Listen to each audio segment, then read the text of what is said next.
7 years ago, a student came to me and asked me to invest in his company. He said, I'm working with 3 friends, and we're going to try to disrupt an industry by selling stuff online.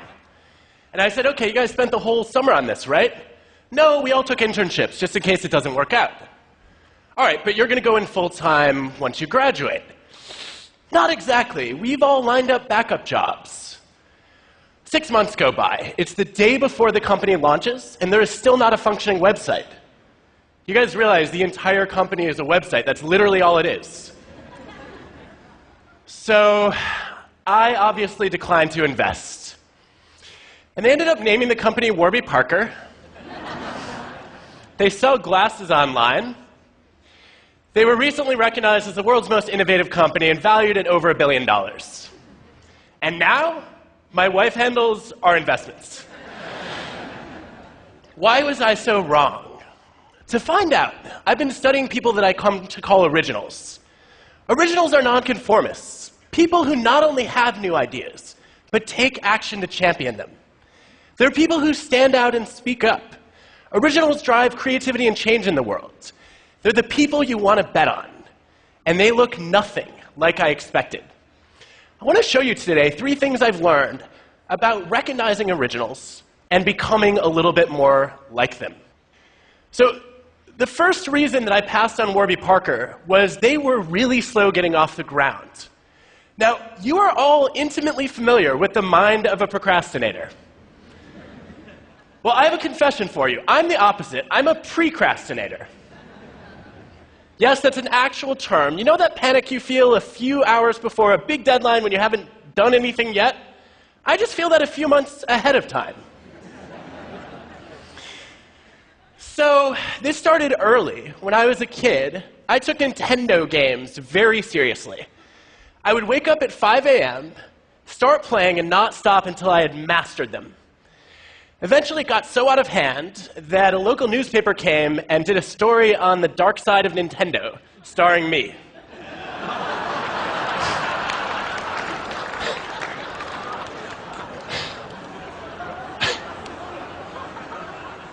Since then, I've traded hair for teeth.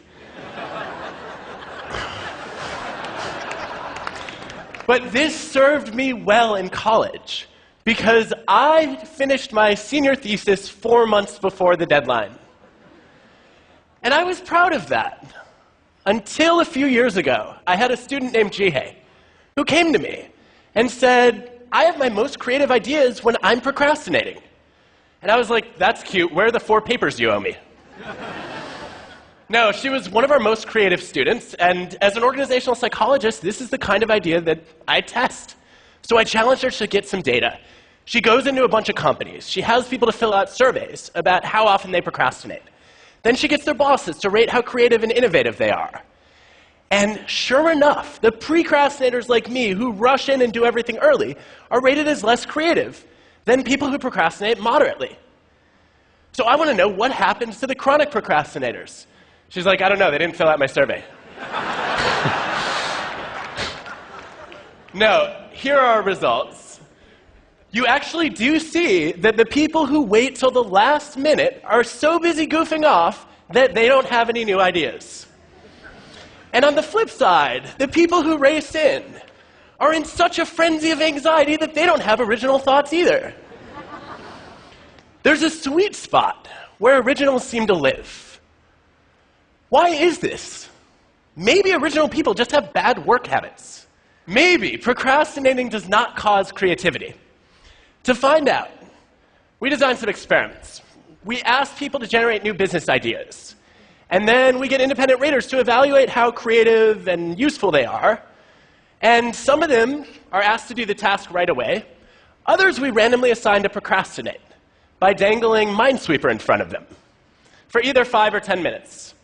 And sure enough, the moderate procrastinators are 16% more creative than the other 2 groups. Now, Minesweeper is awesome, but it's not the driver of the effect. Because if you play the game first, before you learn about the task, there's no creativity boost. It's only when you're told that you're going to be working on this problem, and then you start procrastinating, but the task is still active in the back of your mind, that you start to incubate. Procrastination gives you time to consider divergent ideas, to think in nonlinear ways, to make unexpected leaps. So just as we were finishing these experiments, I was starting to write a book about originals. And I thought, this is the perfect time to teach myself to procrastinate while writing a chapter on procrastination. So I meta-procrastinated. And like any self-respecting precrastinator, I woke up early the next morning and I made a to-do list with steps on how to procrastinate. And then I worked diligently toward my goal of not making progress toward my goal. I started writing the procrastination chapter, and one day I was halfway through. I literally put it away in mid-sentence for months. It was agony. But when I came back to it, I had all sorts of new ideas. As Aaron Sorkin put it, you call it procrastinating, I call it thinking. And along the way, I discovered that a lot of great originals in history were procrastinators. Take Leonardo da Vinci. He toiled on and off for 16 years on the Mona Lisa. He felt like a failure. He wrote as much in his journal. But some of the diversions he took in optics transformed the way that he modeled light and made him into a much better painter. What about Martin Luther King Jr.? The night before the biggest speech of his life, the March on Washington, he was up past 3 a.m. rewriting it. He's sitting in the audience waiting for his turn to go on stage, and he is still scribbling notes and crossing out lines. When he gets on stage, 11 minutes in, he leaves his prepared remarks to utter 4 words that changed the course of history. I have a dream. That was not in the script. By delaying the task of finalizing the speech until the very last minute, he left himself open to the widest range of possible ideas. And because the text wasn't set in stone, he had freedom to improvise. Procrastinating is a vice when it comes to productivity, but it can be a virtue for creativity. What you see with a lot of great originals is that they are quick to start, but they're slow to finish. And this is what I missed with Warby Parker. When they were dragging their heels for 6 months, I looked at them and said, you know, a lot of other companies are starting to sell glasses online. They missed the first mover advantage. But what I didn't realize was they were spending all that time trying to figure out how to get people to be comfortable ordering glasses online. And it turns out the first mover advantage is mostly a myth. Look at a classic study of over 50 product categories, comparing the first movers who created the market with the improvers who introduced something different and better. What you see is that the first movers had a failure rate of 47%, compared with only 8% for the improvers. Look at Facebook, waiting to build a social network until after MySpace and Friendster. Look at Google, waiting for years after Alta Vista and Yahoo. It's much easier to improve on somebody else's idea than it is to create something new from scratch. So the lesson I learned is that to be original, you don't have to be first. You just have to be different and better. But that wasn't the only reason I passed on Warby Parker. They were also full of doubts. They had backup plans lined up, and that made me doubt that they had the courage to be original. Because I expected that originals would look something like this. Now, on the surface, a lot of original people look confident, but behind the scenes, they feel the same fear and doubt that the rest of us do. They just manage it differently. Let me show you. This is a depiction of how the creative process works for most of us.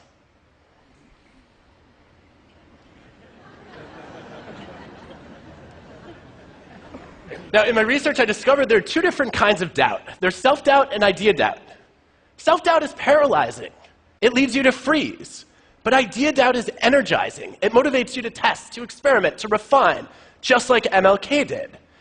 And so the key to being original is just a simple thing of avoiding the leap from step 3 to step 4.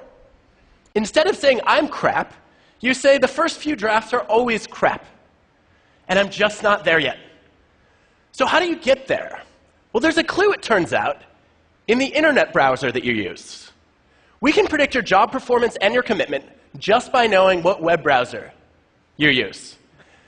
Now, some of you are not going to like the results of this study. But there is good evidence that Firefox and Chrome users significantly outperform Internet Explorer and Safari users. Yes! They also stay in their jobs 15% longer, by the way. Why? It's not a technical advantage. The 4 browser groups, on average, have similar typing speed, and they also have similar levels of computer knowledge. It's about how you got the browser. Because if you use Internet Explorer or Safari, those came pre-installed on your computer, and you accepted the default option that was handed to you. If you wanted Firefox or Chrome, you had to doubt the default and ask, is there a different option out there, and then be a little resourceful and download a new browser. So people hear about this study, and they're like, great, if I want to get better at my job, I just need to upgrade my browser? No, it's about being the kind of person who takes the initiative to doubt the default and look for a better option. And if you do that well, you will open yourself up to the opposite of déjà vu. There's a name for it. It's called vujade. Vujade is when you look at something you've seen many times before and all of a sudden see it with fresh eyes. It's a screenwriter who looks at a movie script that can't get the green light for more than half a century. In every past version, the main character has been an evil queen. But Jennifer Lee starts to question whether that makes sense. She rewrites the first act, reinvents the villain as a tortured hero, and Frozen becomes the most successful animated movie ever. So there's a simple message from this story. When you feel doubt, don't let it go. What about fear? Originals feel fear too. They're afraid of failing. But what sets them apart from the rest of us is that they're even more afraid of failing to try. They know you can fail by starting a business that goes bankrupt or by failing to start a business at all. They know that in the long run, our biggest regrets are not our actions, but our inactions. The things we wish we could redo, if you look at the science, are the chances not taken. Elon Musk told me recently he didn't expect Tesla to succeed. He was sure the first few SpaceX launches would fail to make it to orbit, let alone get back. But it was too important not to try. And for so many of us, when we have an important idea, we don't bother to try. But I have some good news for you. You're not going to get judged on your bad ideas. A lot of people think they will. If you look across industries and ask people about their biggest idea, their most important suggestion, 85% of them stayed silent instead of speaking up. They're afraid of embarrassing themselves, of looking stupid. But guess what? Originals have lots and lots of bad ideas. Tons of them, in fact. Take the guy who invented this. Do you care that he came up with a talking doll so creepy that it scared not only kids but adults too? No, you celebrate Thomas Edison for pioneering the light bulb. If you look across fields, the greatest originals are the ones who fail the most, because they're the ones who try the most. Take classical composers, the best of the best. Why do some of them get more pages in encyclopedias than others, and also have their compositions re-recorded more times? One of the best predictors is the sheer volume of compositions that they generate. The more output you churn out, the more variety you get, and the better your chances of stumbling on something truly original. Even the 3 icons of classical music, Bach, Beethoven, Mozart, had to generate hundreds and hundreds of compositions to come up with a much smaller number of masterpieces. Now, you may be wondering, how did this guy become great without doing a whole lot? I don't know how Wagner pulled that off. But for most of us, if we want to be more original, we have to generate more ideas. The Warby Parker founders, when they were trying to name their company, they needed something sophisticated, unique, with no negative associations to build a retail brand. And they tested over 2,000 possibilities before they finally put together Warby and Parker. So if you put all this together, what you see is that originals are not that different from the rest of us. They feel fear and doubt. They procrastinate. They have bad ideas. And sometimes it's not in spite of those qualities, but because of them, that they succeed. So when you see those things, don't make the same mistake I did. Don't write them off. And when that's you, don't count yourself out either. Know that being quick to start but slow to finish can boost your creativity.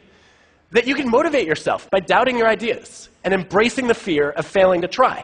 And that you need a lot of bad ideas in order to get a few good ones. Look, being original is not easy, But I have no doubt about this. It's the best way to improve the world around us. Thank you.